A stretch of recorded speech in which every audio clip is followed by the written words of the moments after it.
Hello, everybody. Welcome back to today's episode of Things I Wish I Knew About. Guys, we have a very special guest. I know I always say that, but this one's very, very special.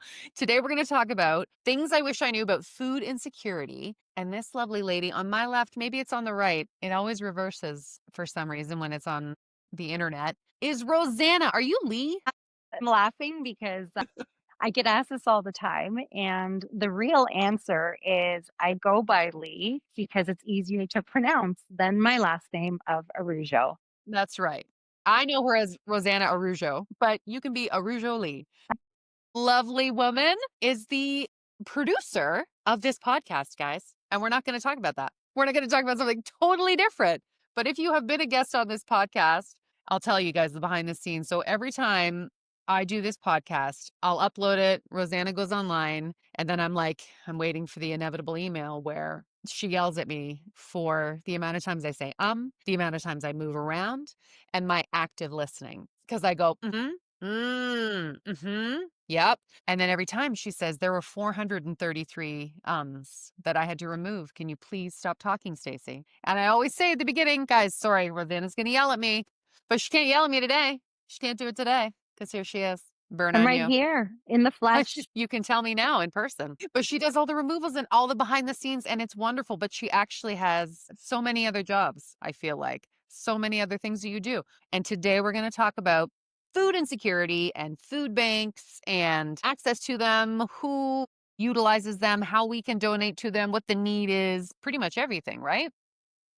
Thank you for having me to chat on the podcast about something that is incredibly, incredibly important to me. I mean, as your listeners know, I do produce your podcast. I'm also your astrologer. She is, guys. Whenever I talk, we were just talking about this. Whenever I talk about my astrologer, it's red like Mars. Yes, I should know Is your my own Instagram? handle. Yeah, She'll message me and be like, "Hey, how are you feeling today?" I'm like, "Terrible, Rosanna. Why? What's happening in my chart?" She is my astrologer. I am.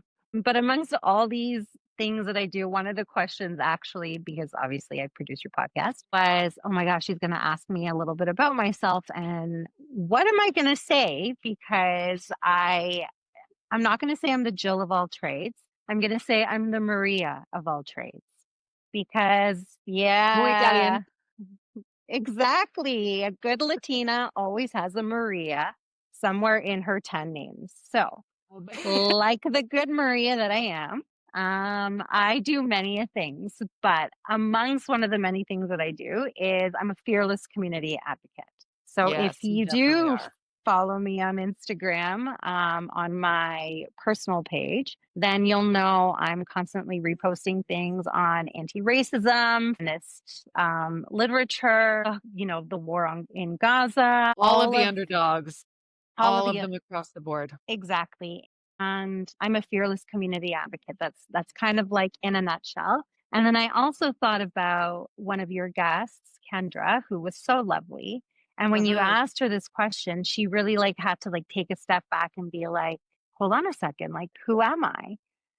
And I find as a mom, so many things define us by motherhood. But one of the things that did lead me so heavily into community advocacy was the fact that I am a mom. And plain and simple, I just want a better place for my children to live. I want them to live in a safer place, in a safer community, one that is filled with love and joy and all the, very yoga like things that I also embody because I also teach yoga. But all jokes aside, I just really, really want a better place for the world. So being able to speak about something that impacts my community so heavily is really important to me. So thank you. Yeah. So let's briefly touch on how we get to that community, because Rosanna and I met actually through my wife when she worked with Lou 100 million years ago at an optical, just randomly, right? You both just got hired at the optical, and that's kind of how you two met. And then there's been a whole gamut of jobs that you've held within, that decade or so. And then I feel like more recently, like you worked at Starbucks and then you worked at the yoga, and you were like, been a whole bunch of kind of in between, but I feel like now you've really found your niche within the Spanish speaking community, and then kind of that's where this is kind of stemming from, this whole the food insecurity and the food banks, or was that prior to this new position or independent of it? So it's interesting because I was actually just thinking about to like the very first time I ever volunteered, which was in high school. Because if you went to a good Catholic high school like I went to, you're voluntold to do community service hours so that you can graduate from high school. So naturally, that's kind of was my first taste of volunteerhood and of community advocacy, if you will. I remember my first volunteer job was actually at a food bank. I can't remember which one it was, but it was just like sorting through basically what gets donated. And then fast forward many years later, I've known Lou, which is wild. I was actually thinking back like 2 decades. So I've known her for 20 years. I've aged better than she has, obviously. But She'll never listen to this anyway. Don't worry no, about it. no, no. And I will tell an embarrassing story of shit we used to do at this optical another day. But fast forward many years later, I go to school. I date someone who also is very community forward, was going to school to be a social worker. This person later happens to be the father of my first child. So together we very much kind of embodied, really serving the community that we wanted to see our child grow up in. So he went way deeper into it than I did at the beginning because again, obviously he's a social worker. And he did that for a number of years. And I always volunteered in and around the area where he was working, which was Kensington Market in Toronto. And so I was always involved in some level of volunteering, whether it was in a food bank capacity, organizing an event, doing clothing drives, picking up. Where do you think that comes from? Like, what did you grow up with your parents, being involved in community, or where do you think that that is? Because not everybody I don't have this penchant, like this internal drive to, volunteer, think, I'm going to go here. I'm going to spend my free time on a Sunday donating my time and whatever. So where do you think that comes from? That's a great question. I think it comes from like it's a multifaceted answer. One being like I'm first generation Canadian to Ecuadorian born parents. I spent a lot of my summers, like almost all of my summers, split between going to Ecuador and New York. And when I would go to Ecuador, I would spend a lot of time with my mom's side of the family, who is significantly more affluent than my father's side. And my mom's side had essentially they had help, right? So they had mostly indigenous people from Ecuador, like literally be housekeepers in their house. And there would always be questions I would ask from as young as like 5 or 6 years old. Like, why did they eat not with the family? Like, why did they use different plates and different cutlery? And I was like constantly questioning like things that were normal in Ecuador, like out loud. And I was very outspoken about it. And I was outspoken about it from a very, very early age. So I feel like a part of it was just initially just ingrained in me because I saw something that I thought was wrong from a really, really young age and I needed to see something. But then if I really dig deep as to like, why am I like this? It comes from my dad.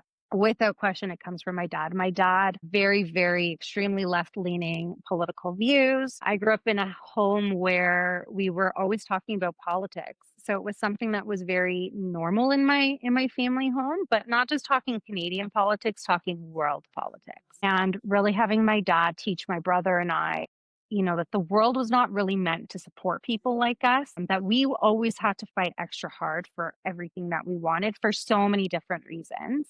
Right. And I remember, like looking back on it now, like it was terrible that we did this, but like we celebrated when OJ Simpson was acquitted because we were like, this is a win. This is a win for like the Black community. Like, this is Right. amazing. My Right. dad's family is Afro Latino. So different things as well. Like I understood the different life perspectives that that his family lived. Again, looking back on it now, I'm like, he totally did it. Um, Like, but that's not it. that's not it. But But it's just like these are things again that I grew up just watching. Like what yeah, 11, 12-year-old is heavily invested in the OJ Simpson trial? Like not that was very a big many. trial.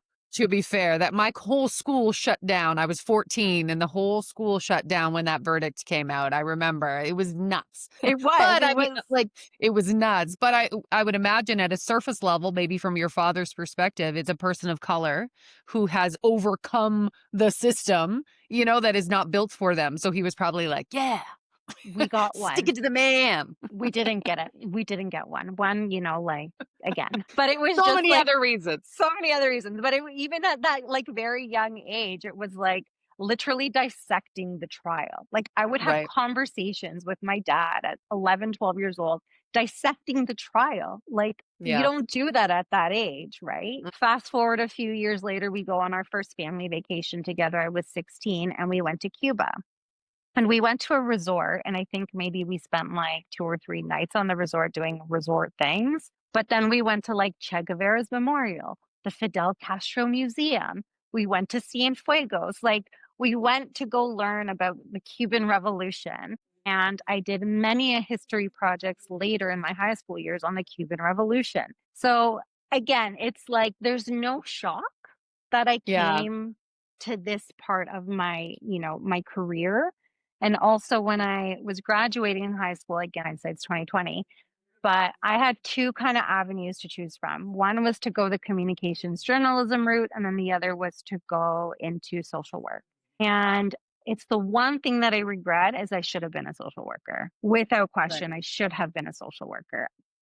Love what I've done so far in communications, but I should have been a social worker. Right. Yeah. But So you've always also kinda say had I've you've always had this historical, it was never not gonna be community politics driven kind of work for you. It's in your blood. Alright, well, here we are. yeah. So now, I guess we'll fast forward quite a bit and get to the actual food security. So now, presently you're working at, is this where the food bank and the food insecurity, or is this independent? No, no, no. Is it This is connected? where it comes in. Okay, Yeah, yeah, okay. yeah. So it's So all now I'm not sure, interconnected. what's the title of the center? So I work for the Center for Spanish Speaking Peoples. And if there is, I mean, there honestly is no better organization for me to work at Yeah. than here because Basically, you're advocating for the underdog in the Spanish speaking world, right? People coming into the country, and you are their hand to hold. exactly. I would like to think so. So I'm going to share some wild data. Census data has only been collected for the Latino population since 2020, which, What? yeah, What do you it's mean? You weren't here before? we were other on census I see, I data. see, I Yeah. see. So we were heavily, heavily, heavily othered, which is obviously incredibly problematic. The Toronto Catholic District School Board and the Toronto District School Board were at least a few years ahead, and they started collecting data for the Latinx population in 1996. Kind of wild, Yeah. right? The Center for Spanish Speaking People that I work for has been around for 51 years. So Longer than 96. longer than 96. And essentially, it's strategically placed where it is at the corner of Jane and Wilson because the Jane Strip, so I would go as far north as Steeles actually, to as far south as about St. Clair, has a heavily, densely population of Latinx folks. So for some reason, we all kind of just settled on that strip.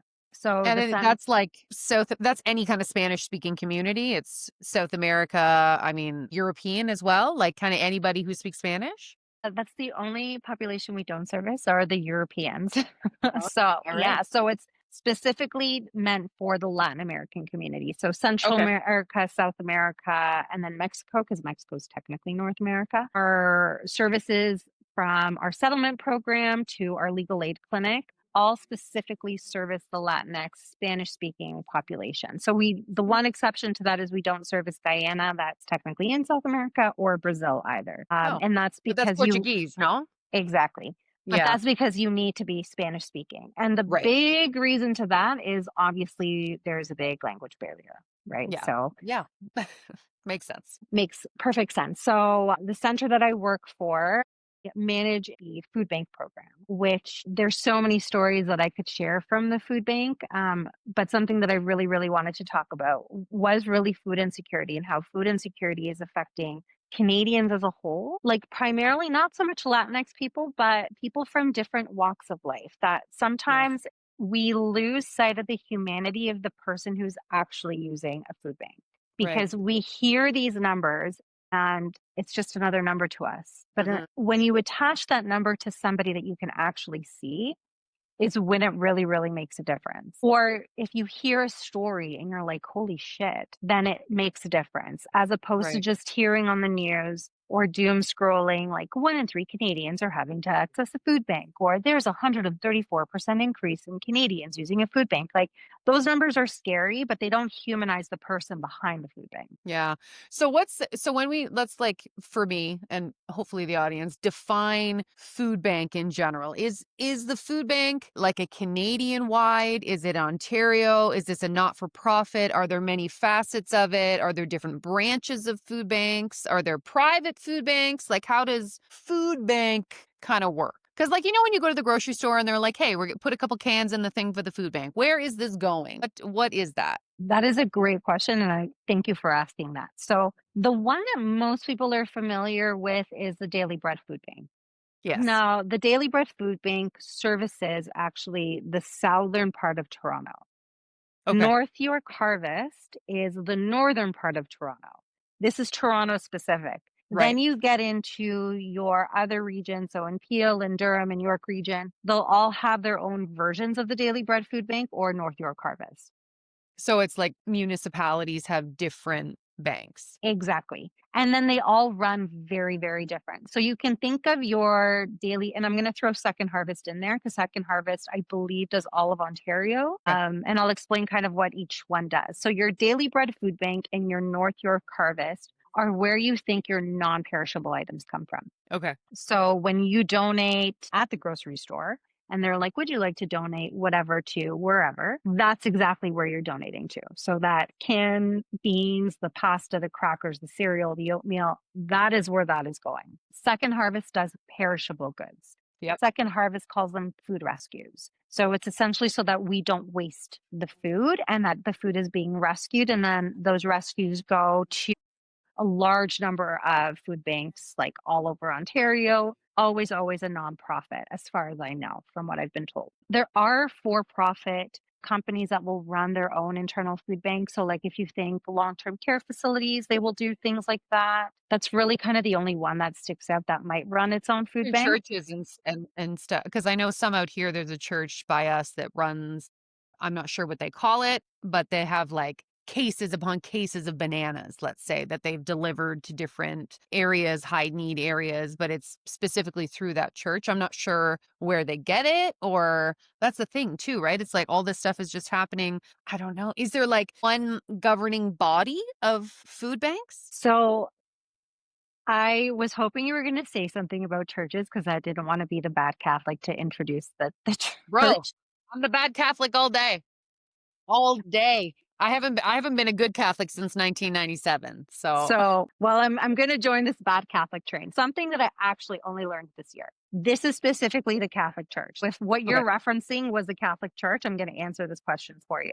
If your child goes to a Catholic school, as my child does, and my child only goes because it's easy for me to send him here, for District. no other reason other than that. When they do food drives at the schools or at the churches, it goes to the archdiocese collects it all and it all goes through Share Life because Share Life is the nonprofit that runs within the churches. Okay. So a church is not a nonprofit organization, but Share Life Yeah. is a nonprofit and Share Life is the charity. So the Catholic Church oversees the nonprofit with slash charity, which boggles my mind, but that's a whole other conversation. So all the food goes to the church when you donate to the school. So the school will do a food drive. The Yeah. school is always associated to a local Catholic church in the area.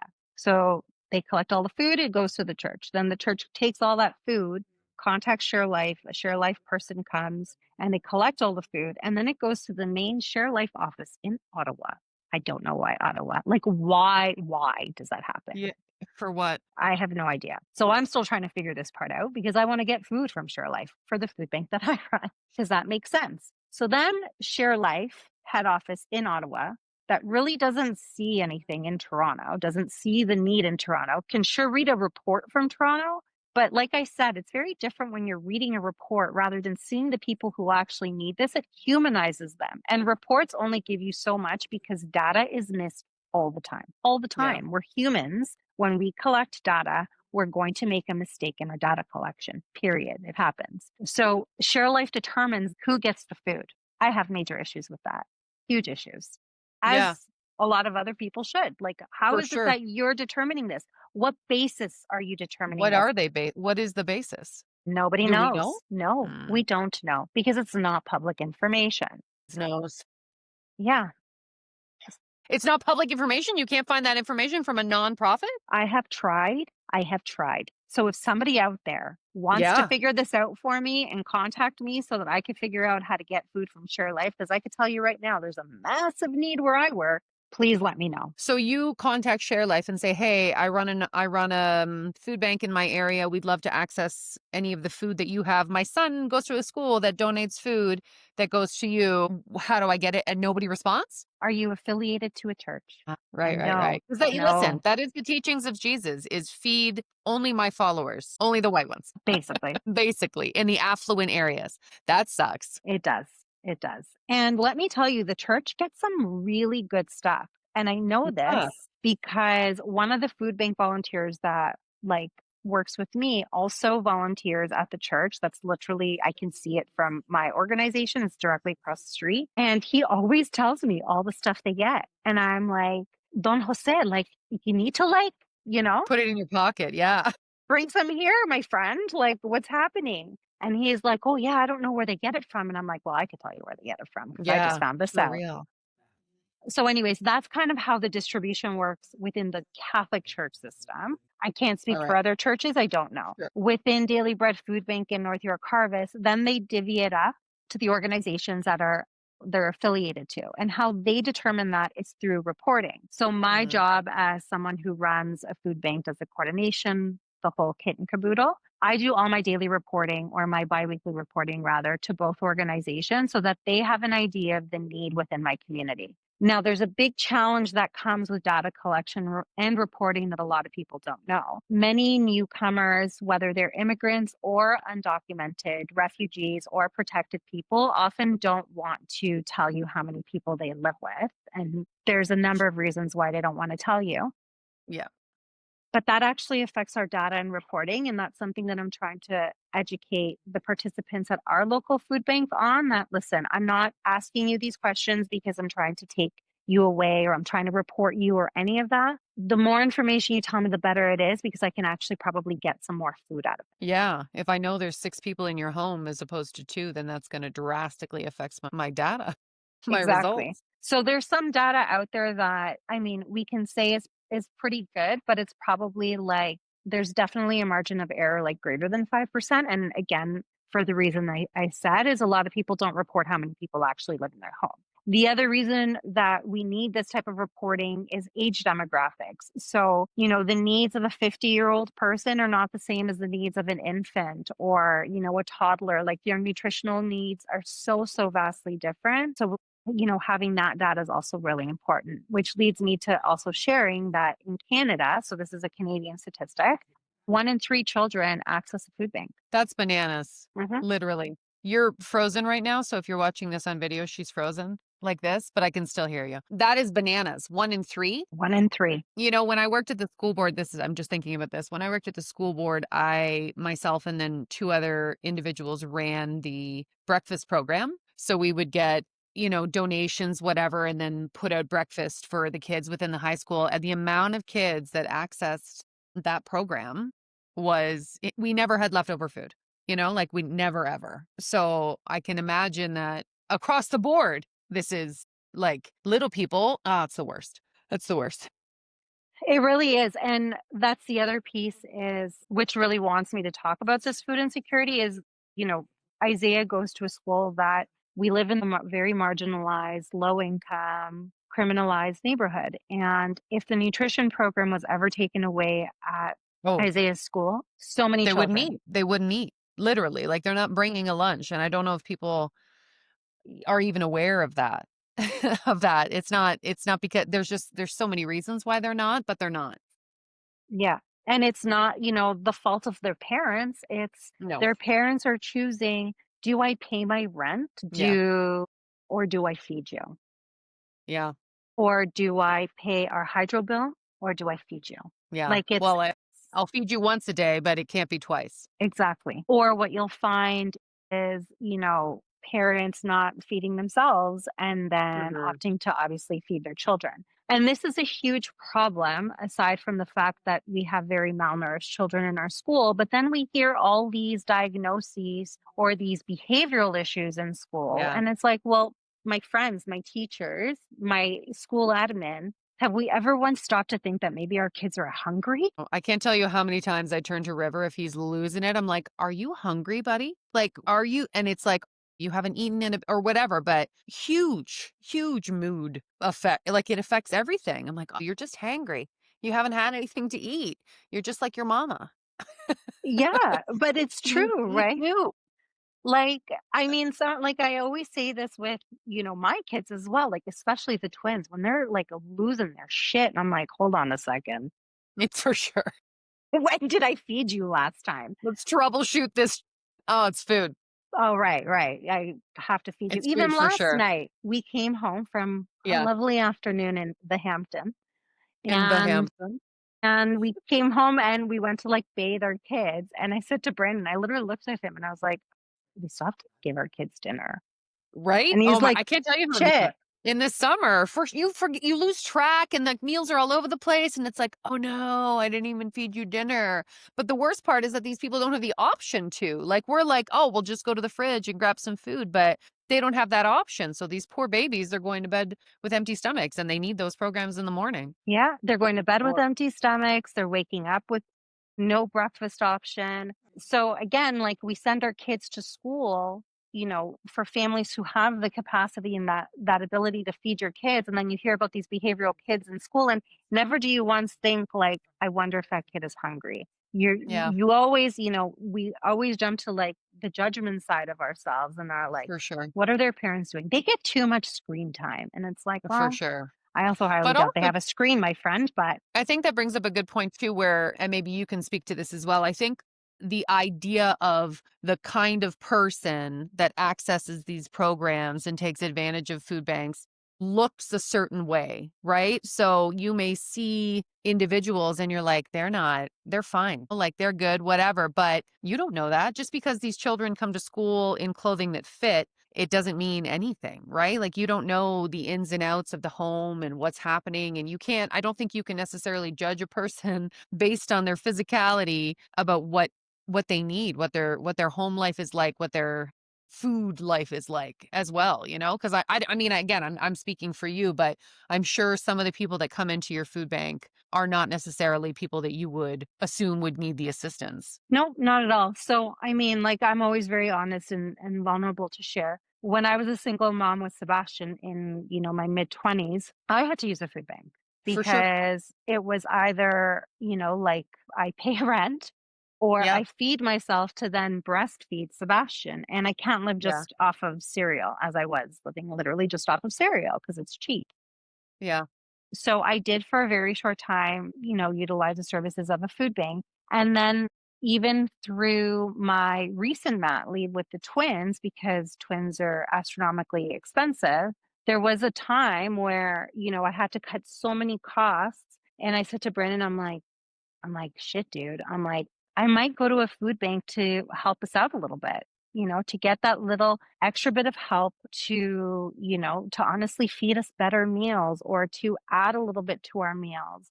And again, I was very lucky that I had a husband who was working full time and makes good money and was like, you know what, I'm going to work overtime. And then, we didn't have to utilize the food bank, but we were very close. That's actually one of the biggest driving factors to people using food banks is the rise in our housing costs. It's It's the insane. number one contributor. For sure. Wait, Yeah. we can have a conversation about that when I hang up. 100%. It's insane the amount. Like there's only so much money. In these places it's like what are you going to do? Are you going to live or are you going to eat? Okay, so let's say you did, can anybody access a food bank? Like can Yeah. anybody just walk into a food bank and be like, "I need this." So every organization will have its different, ways of doing things. So where I work, we ask you to register. And again, the reason is for data collection. So we'll Yeah. ask you basic information, who lives with you, where you live, how many people live with you, the ages of those people, and then essentially you sign up and you register to use the food bank. Again, different organizations will run differently and they'll have kind of like their different ways of doing registration, so on and so forth. That's something that I'm trying to change at my organization to make it more dignified and so that people don't feel so dehumanized when they're waiting in line for food, because that also often happens is you'll drive by, you know, a church or a community center and you see these long lines of people, and how dehumanizing is that? Yeah. It's they do deserve to be served with dignity and respect. But anyways, all to say is you register and then I'll tell you, okay, our next food bank drop is this Friday. And then our organization does it every other Friday. And then Okay. once So you're it's in not, the system, no, ours unfortunately is only every other Friday. I'm trying to change that again because we have such high need. yeah. And then every food bank again can only serve a certain amount of people because they only get a certain allotment of food. So where I Yeah. work in particular, it's 70 families. So if you take 70 families, multiply the average family by like 3.5, that's like over 200 people that we're feeding. Nothing.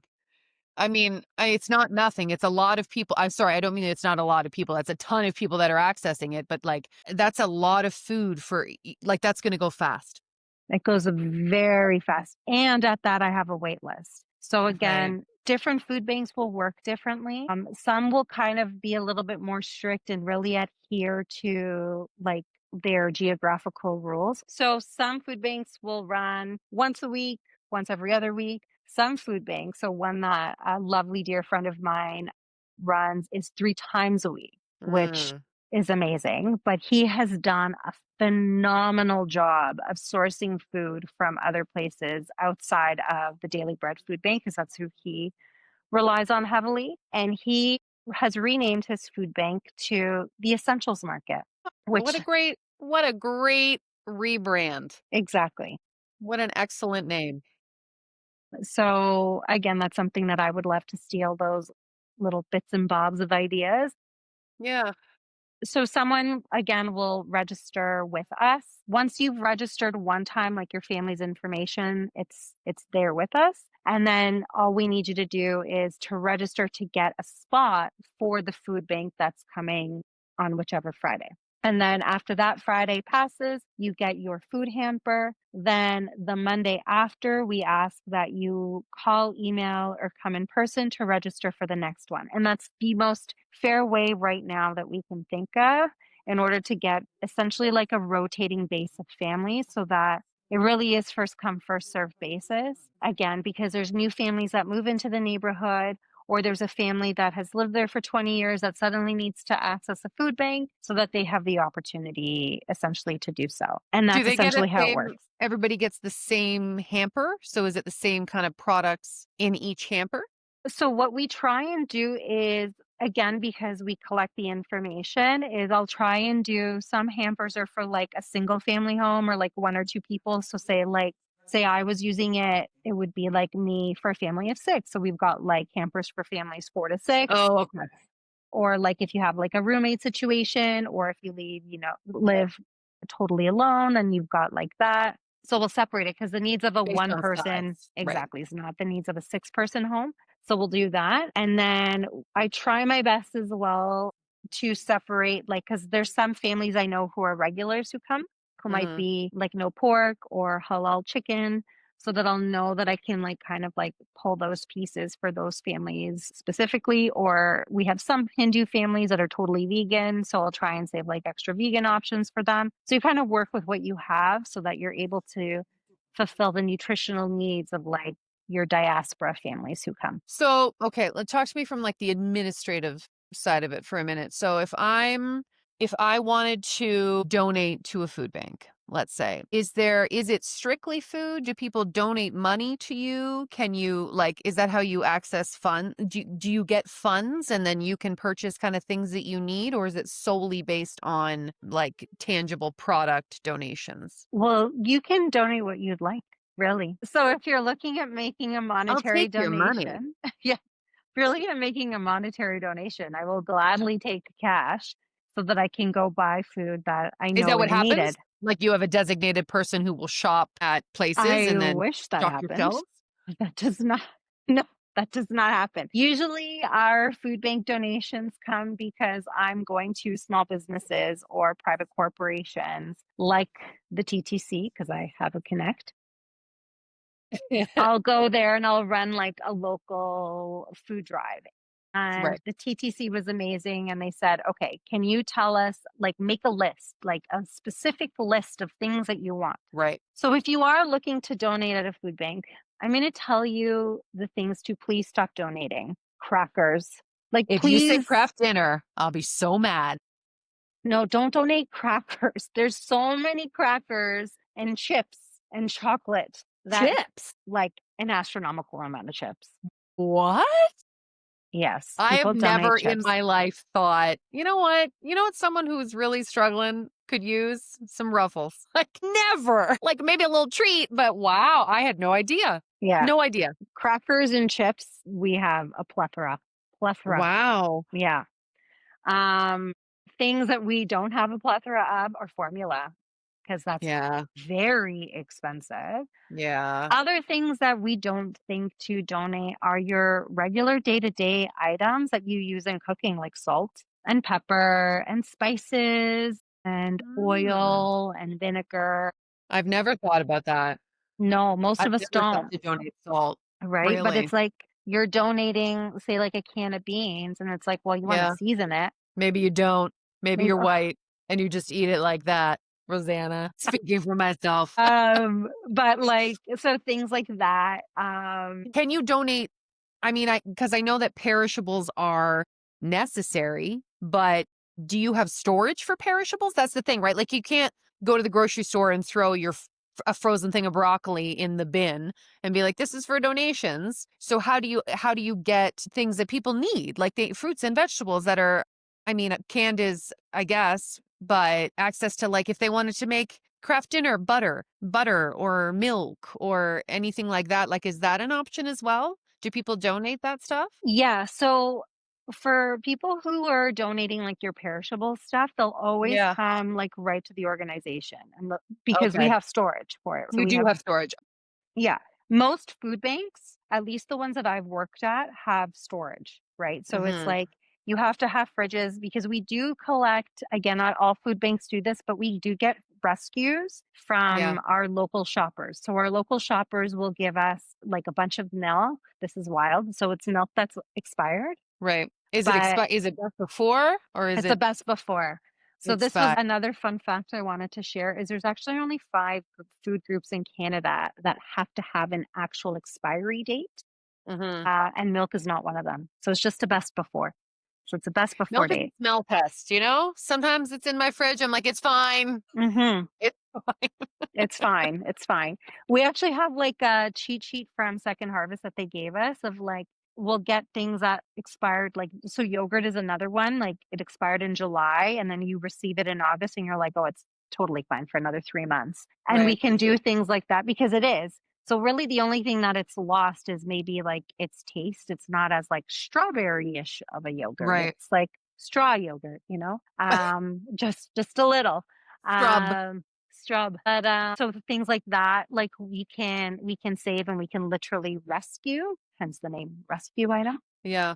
So if you are someone who is looking at donating to a food bank and wants to donate something that's perishable, I would suggest finding that local food bank, going there directly and saying like, "Hey, what are some of the things that you might need that Yeah. are perishable?" And then I'm sure that they can tell you. Like, we always need butter, we always need milk, Yeah.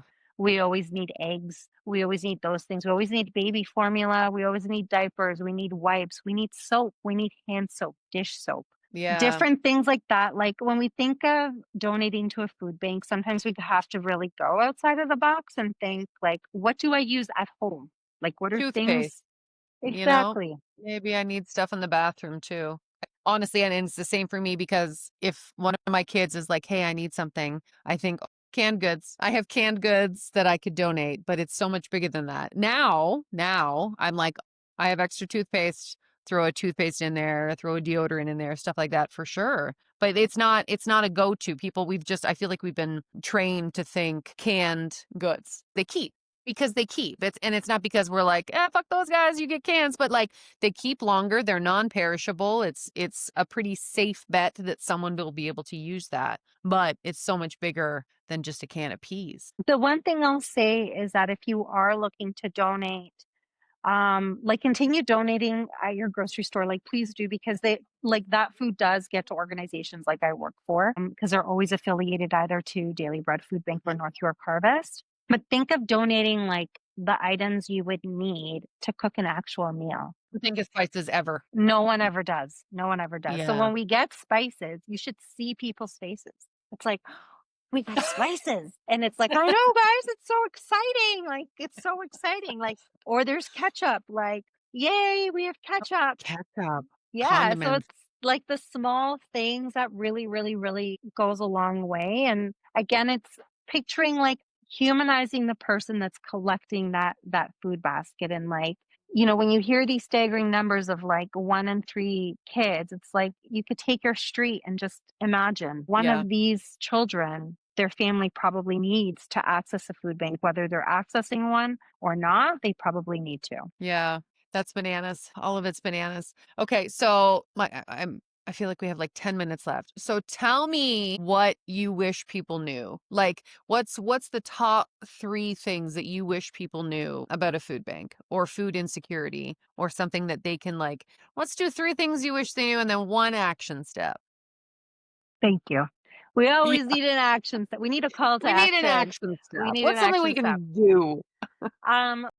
So 3 things I wish people knew about food insecurity or, donating to a food bank is what I just said, think outside the box. So not just your Yeah. canned stuff, your pastas and your rice. And while those things are all great, it's like, what ingredients do I need to make that stuff taste pretty good?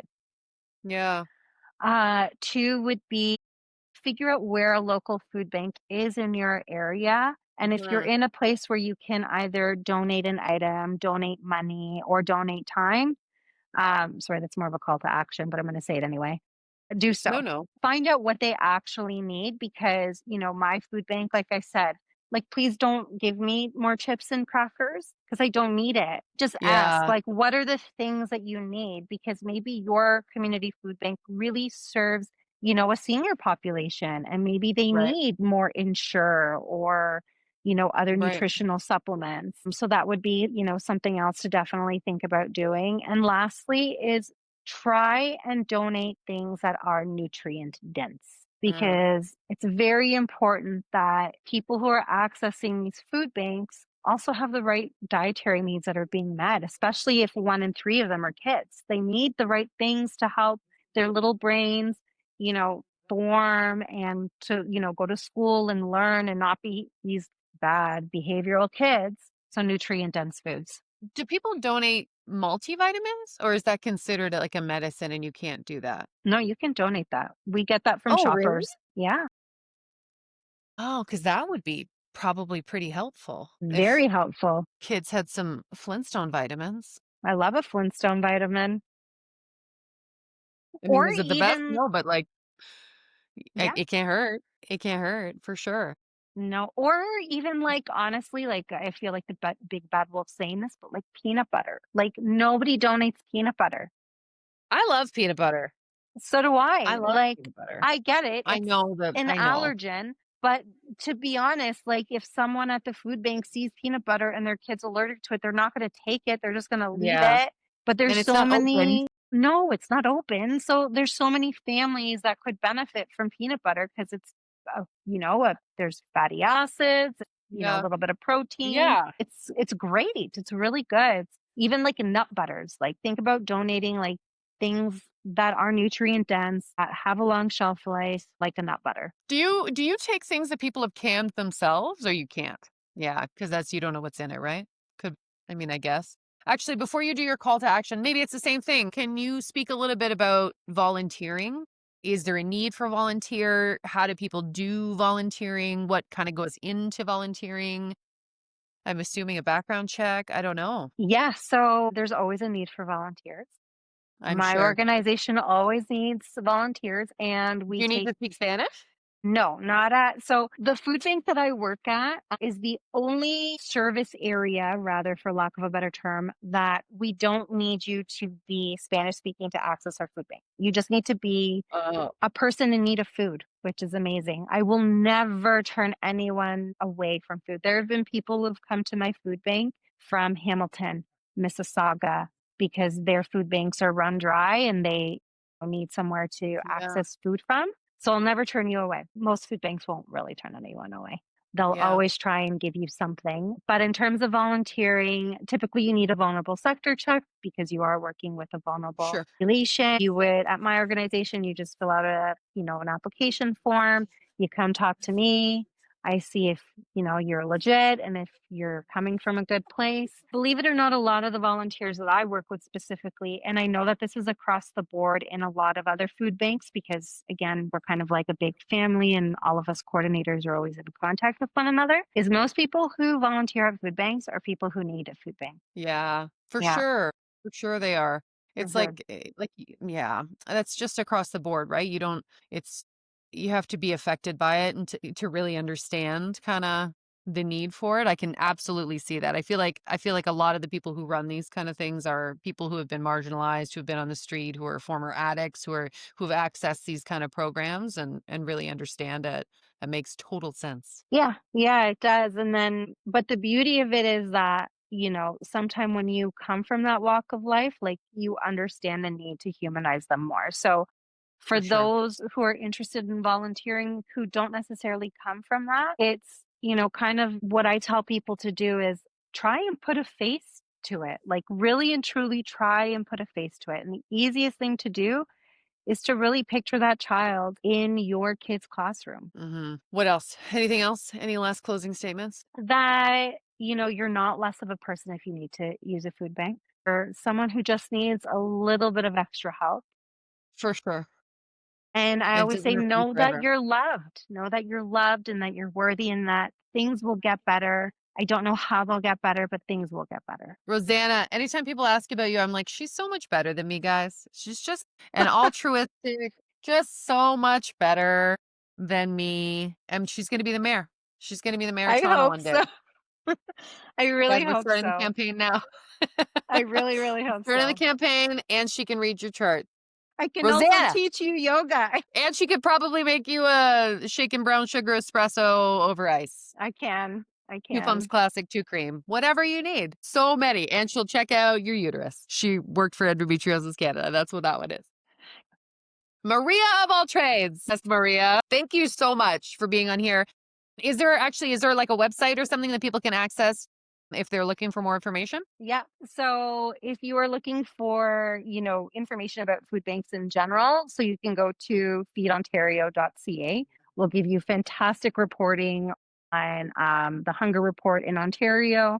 There's always Daily Bread Food Bank's website, North York Harvest website, Second Harvest website, which I Hmm. will put in the show notes for you. My producer will put it in the show notes. And if you are looking at following the organization that I work for, which again is the Center for Spanish Speaking People, you can follow us on Instagram, which is CSSP Toronto. And then our website is Spanish Services. Amazing. And then can people follow you where? They can. So you can, I'm private on Instagram.